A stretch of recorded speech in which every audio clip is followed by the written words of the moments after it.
guys, and welcome back to another episode. FPL is soon back after the World Cup break, and we're extremely excited to restart Game Week 17 with unlimited transfers. In this episode, we are going to reveal 4 Game Week 17 wildcard teams that you can pivot from Game Week 17 to Game Week 20 and beyond. However, before we do, please remember to hit the like button, smash that subscribe button. We'll really appreciate it as it will help the YouTube algorithm, and we have got huge plans for this channel going forward. Also, follow us on Twitter at FPL_A+, and join our FPL mini league. Before we kick off the episode, today's FPL quiz question is as follows. Which player has scored the most assists by the mid-season break? Option A, Kieran Trippier. Option B, Bukayo Saka. Option C, Kevin De Bruyne. Stay tuned, we'll reveal the answer at the end of the video.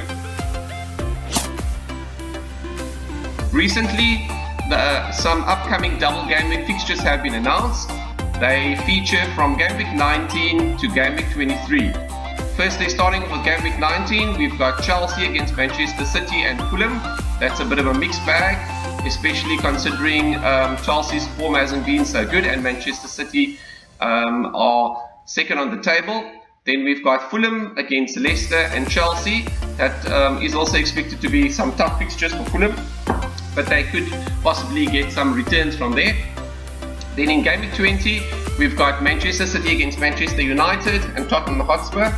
Those are both red fixtures, and Manchester United as well as Tottenham Hotspur historically have known to bring their A game often against Manchester City and have had some good wins against them. However, this is likely to be a tough fixture on paper at least, but then again this season Manchester City have got some unbelievable players, so you should expect them to most likely win at least one of those fixtures, if not both, convincingly. Then we've got Tottenham Hotspur against Arsenal. That'll be a tough fixture, as well as an even tougher fixture possibly against Manchester City. Then we've got Game Week 23, Arsenal against Brentford. You'd expect Arsenal to win that if they carry on their recent performances, and then a tough fixture against Manchester City. So that's a mixed bag for Arsenal. And then another double game week for Manchester City is also in Game Week 23. They've got a fixture against Aston Villa that you'd expect them to win convincingly, and then they play Arsenal as well, so that'll be a tough one.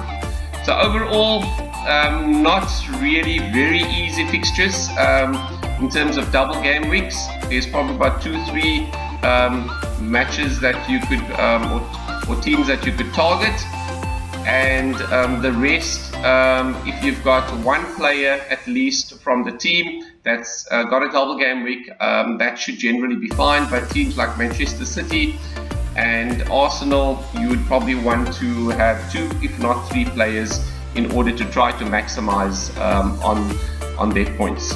Also keep in mind that there could be some further double game weeks announced, possibly even before the Game Week 17 restart. These are the Game Week 17 to Game Week 23 fixtures and route to target. The teams on the left hand side, they are all noted in alphabetical order. So if you are looking at teams to target, firstly, Arsenal have got quite a few tough fixtures, starting with West Ham, Brighton, Newcastle. If you go down the list, looking at Chelsea have got probably the best of the lot in terms of fixtures. They play Bournemouth, Nottingham Forest, then they've got a double game week, Manchester City, which will be tough, but it's still double game week with Fulham. So those are quite good. Looking at Crystal Palace, they are playing Fulham and Bournemouth. Those could also be pretty decent fixtures if you're looking for some cover in terms of some players. And then going further down the list, Liverpool, decent fixtures to start off with. Aston Villa and Leicester, you expect them to win both. So those that are thinking of a Liverpool attacker, Mo Salah would definitely feature up there, and possibly even Darwin. And there could be also a clean sheet or two there as well if you're looking at a Liverpool defender. Then Manchester City, they've got Leeds and then Everton, so those you'd expect them to steamroll them over. So bringing in the correct players there and captaining the correct players, which most likely many people will be captaining Erling Haaland based on those fixtures. And then Manchester United, also unbelievable fixtures. Nottingham Forest, then Wolves, then Bournemouth. You would probably say that that's got to be up there as well as one of the best starts to the restart in terms of fixtures. And then Newcastle, Leicester, and then Leeds, and then Arsenal.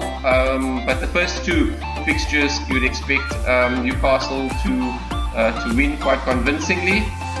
And just looking right at the bottom, Wolves, Everton, then Manchester United, and then Aston Villa.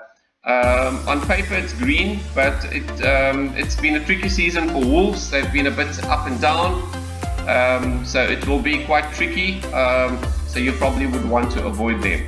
So those are some of the key fixtures to target if you're looking at the very short term, and thereafter you can pivot your team accordingly depending on how the teams are performing, players are performing, and who's actually got sort of the better fixtures going forward. Feel free to pause the video here if you want to take further note of any particular fixtures and any particular teams to target. Okay, so next we have got 4 different wildcard teams that has been put together currently. Please note that this is still initial thoughts and will give you a good idea of how to change your structure and your formation in terms of which key players that you could incorporate. Please feel free to comment in the comments below in terms of which of the 4 teams you prefer, or if you've got any other key players that you feel are missing, or that would be good replacements for any particular players that you don't like that's in any of the drafts. So starting off with plan number 1, which is on the left hand side, and plan number 2 then on the right hand side. So plan number 1 is the Kane Cancelo draft. Plan number 2 on the right hand side is the Kane James draft. So what you'll see is starting off with team number 1 on the left hand side. The keeper is the same, which we've got keeper Arrizabalaga, okay, in both teams. We have got Dallo in team number 1, and then we have got James in team number 2. We have got Cancelo in team number 1, and we've got Walker in team number 2. Trippier features in both teams. We've got Almiron in team number 1, and we have got Rashford in team number 2. Mo Salah features in both teams. We have got Rashford also in team number 1, and Phil Foden in team number 2. Martinelli features in both teams. Erling Haaland, as you would expect, would feature in both teams, also most likely as captain. Mitrovic in both teams, as well as Kane in both teams. So the front line for these 2 teams are exactly the same. If you're looking at the bench, we've got Ward in both teams. That'll be the most likely common combination, Kepa and Ward, assuming that Kepa is injury free by the time game week 17 starts. We've got Burn, Andreas and White against Andreas, Botman and Bueno. So the bench on team number 2 is slightly lighter, and the main reason for that is because you have got Rashford, Salah and Foden, whereas your midfield in team number 1 is slightly lighter in price. So overall, basically the main differences are it's Dallo versus James, Walker versus Cancelo, and it also depends on whether you believe Walker would be starting most of the games. He could most likely be rotated, as Pep is known to rotate many of his players, especially his defenders. Cancelo is more likely to be playing most of the games, so Botman could be a worthy replacement as off the bench if required. And then Bueno, it's still questionable whether he will carry on. He started quite a few games before the break. There was a couple of changes in the Wolves team as well as injuries, but if Bueno is likely to start, then at 3.9 million he could be of unbelievable value. As you saw earlier, Wolves have got pretty decent fixtures. Okay, so then what does this mean for game week 18? So game week 18, the team can stay the same, no changes to be made. As you can see, Kepa's got an easy fixture. Dalot, Cancelo, Trippier, James, all decent fixtures. Almiron, Salah, Rashford, Martinelli, even the front line, all superb fixtures. So you don't even need to touch the bench really in terms of game week 17, game week 18. Both of these teams are pretty suitable to cover you across the 2 game weeks. So that means you can carry a transfer through. Game week 19, keep in mind, is a double game week. So what is the plan? So the plan with team number 1 is to move White out and bring in Azpilicueta. That is on the assumption that Azpilicueta is going to start, and he's going to start both games. So there is a question mark over that. He has been known in the past season to be rotated, especially at his age. He's still a very good quality footballer, extremely fit and a great leadership. But there's been times where between himself and Thiago Silva, he has been rotated. However, the first games against Manchester City, I would expect that Potter would want his experience, and if he has a good performance in that match and doesn't have any fitness issues, I'd expect him to start the next match. So that's just a hunch, but take it with a pinch of salt, and keep an eye out for team news and what happens in the press conference as well ahead of the first match. So that's the change to the team in the first in team 1. The other change is that we have moved Andreas off the bench as he is playing a double game week, and hence why it would actually make sense to actually bring Andreas into the starting 11. It does mean that you've got some quality players on the bench, which does look a bit odd in Almiron, Trippier and Burn, but especially Almiron as well as Trippier, who's been the stalwart of the team and has been in unbelievable form. However, you've got to play the fixtures, and even if Andreas doesn't do anything major, he could possibly, worst case scenario, get 2 points times 2, which would be 4 points, and you probably expect him to at least get, say, 1 assist in one of those matches. So you are covering yourselves with 2 bites of the cherry, and it is possible that Almiron could outscore him, but if you're looking at the odds, you have to favor the player that has got 2 matches, especially if it is a reasonable player that has got a reputation for chipping in points, and Andreas does have that record this season. Other than that, the only other change, this could be a bit tricky, but the captaincy option, whether you do go with somebody like Mitrovic to be captained in the double game week. Mitrovic doesn't play for a top 4 team, and normally one would captain, your captain would be from a top 4 team, generally speaking. But it could be something that you could consider. Other options could be Harry Kane against Crystal Palace, and then Haaland against Chelsea. but if you are having a Chelsea player in your defense, you possibly might be averse to that.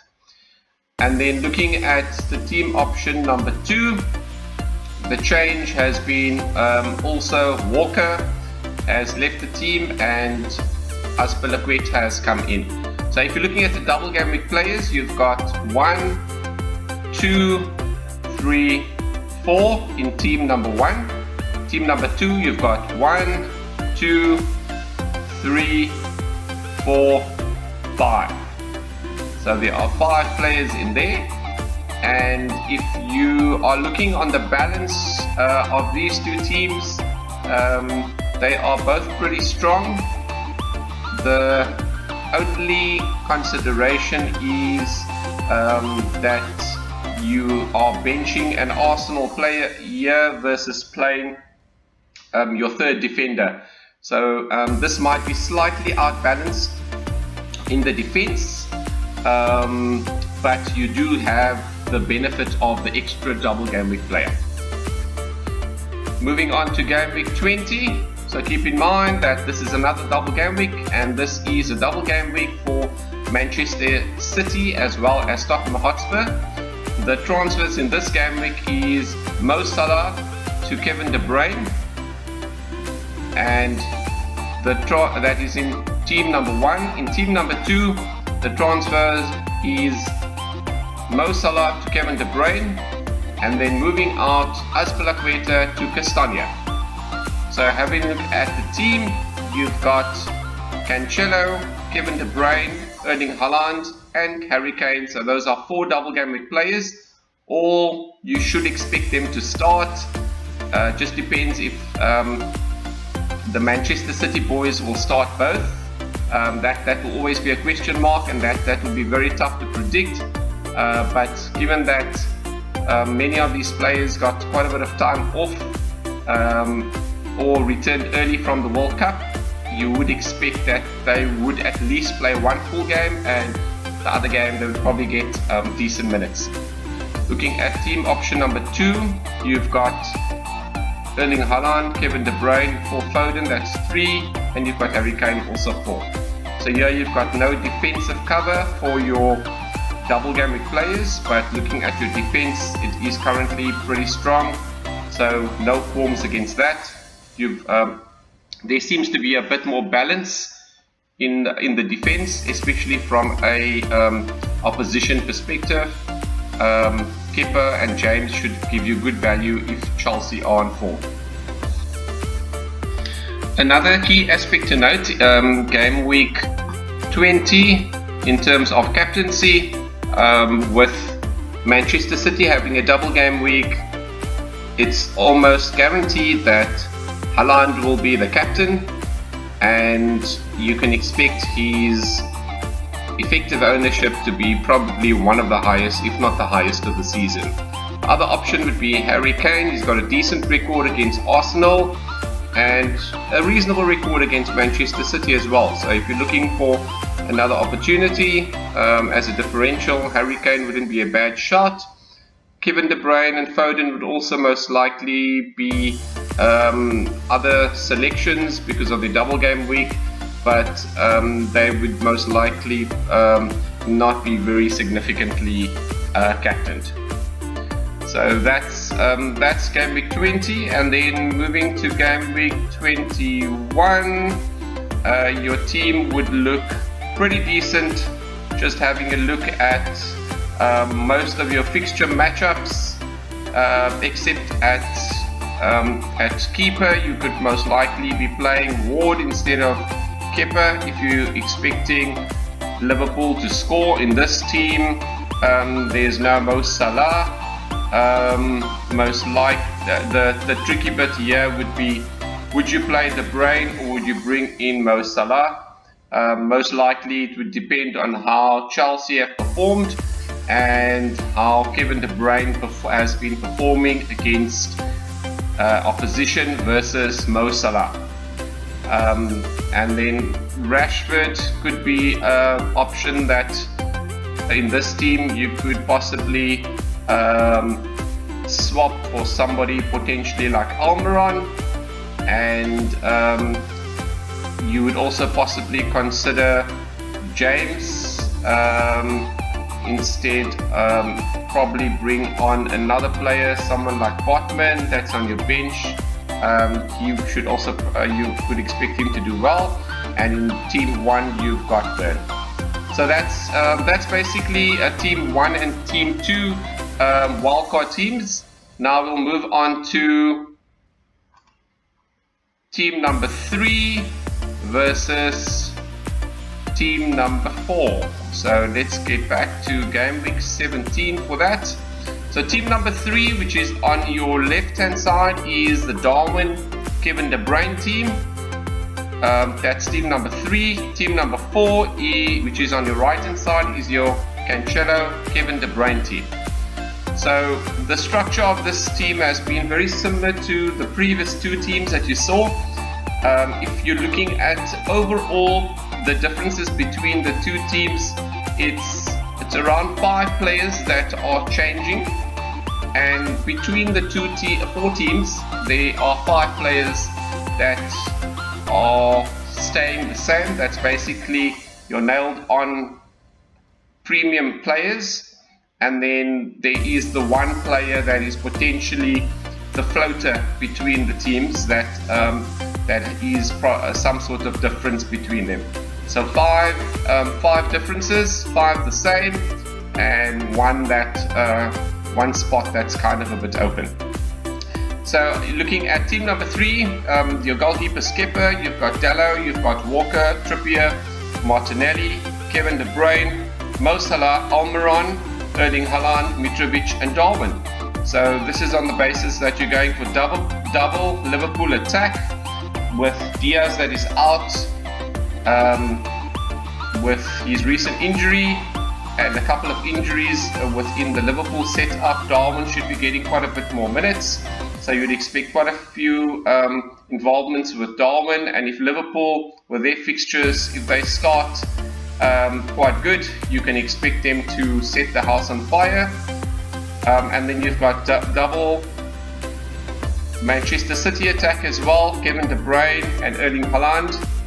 And then you've got Mitrovic, you can really rely on. So looking at this team, overall it looks pretty solid. Looking at the bench though, not a very strong bench. You've got Andreas, who is reliable, but then between Bueno and Patterson you could be scraping the barrel a bit, as none of them are guaranteed nailed on starters, but if they are, then you could definitely strike it lucky if you do need a bench call-up.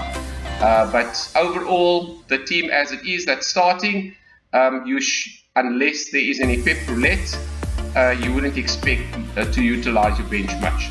Looking at team number 4, which is on the right hand side, you've got Kepa, you've got Ben White, you've got Cancelo, you've got Trippier, Almiron, Mo Salah, Kevin De Bruyne, Gabriel Martinelli.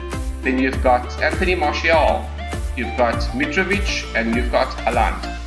Looking at the bench, you've got Andreas, Botman, and Patterson. So Botman adds a bit more to the bench depth compared to team number 3 on the left hand side. Okay, and all your matchups are quite decent in terms of who the players are playing against. So this team should also do quite well. But the main change, the main difference is really it's White against Dalot, Walker against Cancelo, and also the other difference is that you have got Martial versus Darwin, which has resulted in your bench taking a bit of a knock because of Darwin, as Darwin is priced higher than Martial, and part of that is funded by downgrading Cancelo to Walker. Okay, moving on to game week 18, we've got the no transfers made in both teams, and if you're looking at the matchups, Kepa is playing against Forest, Dalot is playing against Wolves, Walker is playing against Everton, Trippier is playing against Leeds, Salah's against Leicester, Haaland's against Everton, Mitrovic Southampton, Darwin against Leicester. All pretty good matches in the fixture list. And then similarly on team number 4 as well, they are all quite decent matchups that you don't need to really call upon your bench. And that's, if you're setting up a team, you would ideally like the bench to kind of just be a placeholder. Okay, then moving on to game week number 19. Here you've got the double game week, if you keep in mind. So the transfers here are Salah to James Maddison and Martinelli to Sterling. So ask yourself, why are we transferring Mo Salah out for Maddison, and why are we transferring Martinelli in for Sterling? So firstly, if you're looking at the fixtures, Maddison has got a great fixture against Fulham. Sterling, assuming that he's nailed on, and that's the big question mark, he's got a double game week against Manchester City, his former club, so he'd want to prove something against them because he hasn't been in the best of form since he moved to Chelsea. And then you've got a match against Fulham as well. So you would expect, assuming he starts both games, that his returns, assuming he's also on form, should be quite reasonable. And on paper, that seems like quite a good move. However, the players that you're transferring out, Martinelli and Salah, they could easily outscore these two players. However, if you're playing the odds, and the big question is just if Sterling starts and if the player's on form, then you should back the players with 2 matches and the easier fixtures as well. Okay, so then looking at team number 4, on the right hand side, the move is Ben White out and Castagna in, and that is targeting the fixture. So instead of targeting a Leicester attacker, target a Leicester defender. Keeping in mind, however, that we've also got Mitrovic, who's got a double game week. So that's quite a tricky one. You could possibly find an alternative player for Castagna, but there is a reason why we brought Castagna in. It's not only for this game week, it's also for some other fixtures coming up.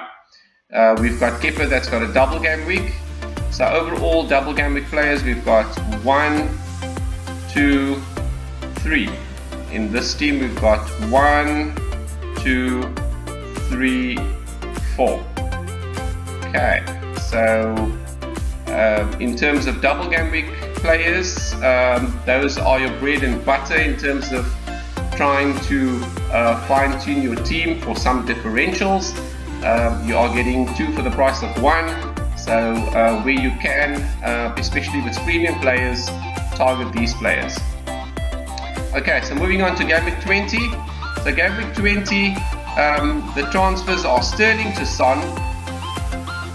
So the reason for that is Son has got a double game week Arsenal Manchester City, and I've just got a sense that we can expect better things from Son in the second half of the season. He has been sort of a bit disappointing in the first half of the season, had quite a decent World Cup for South Korea despite some injury niggles and not being in the best of form, and hopefully he can start his upward performances to end the season. He is known to end seasons quite strongly, so that's another reason. By having him in, it allows Maddison to remain in the team, and also if Darwin is a regular feature in the Liverpool team and is in form, it allows another, I would say, close to premium player to be brought into your team. So looking at the team number 4, the transfers are Martial to Tony and Mitrovic to Solanke. So we're swapping out two strikers, bringing another two strikers in, and that's because we had 2 free transfers, 1 carried over, and that is mainly to target the fixture. Brentford versus Bournemouth, we are expecting some goals in this fixture. So looking at the double game week players that we've got here, we've got 1, 2, 3. In this team we've got 1, 2, 3, 4. So as you can see, there are subtle differences to the team, but there is a couple of nailed on players that are featuring quite consistently. And then the bench depth, as you can see in this team, we're calling upon Patterson, as Dallo has got a tough fixture, and Bueno, we're unsure whether he will actually start. And in this game, in this team over here, we are playing Castagna. He's playing against Forest, and that was the reason why we brought him in the last game week. So that's basically the 4 teams that we have got, and how you can pivot them from game week 17 to game week 20. So we featured first team number 1 and team number 2, and this is team number 3 and team number 4. Please comment in the comment section below, which of the 4 teams do you prefer? The first team had Kane and Cancelo in. The second team had Kane and James in. The third team had Darwin and Kevin De Bruyne in. The fourth team had Cancelo and Kevin De Bruyne in. Feel free also to comment on any other suggestions or players that you have, and we will incorporate any further suggestions in our next video, and possibly if they are good, in our final team. Okay, so we've come to the end of today's episode, but before we do, we have still got the FPL quiz and the answer that we need to reveal. The question that we had at the start of the show was, which player has scored the most assists by the mid-season break? Have you figured this one out? It's actually quite an easy one if you really think about it, but please comment down in the description if you got this one correct. The answer for this question is as follows. C. Kevin De Bruyne. Kevin De Bruyne, up until game week 16, has scored 10 assists in the game weeks up to then. He has beaten Kieran Trippier, who has had 4 assists, and Bukayo Saka, who has got 7 assists. That's it for this episode. We hope you found it quite useful. Thank you very much for watching, and don't forget to smash the subscribe button. I really appreciate all the support, and until next time, cheerio.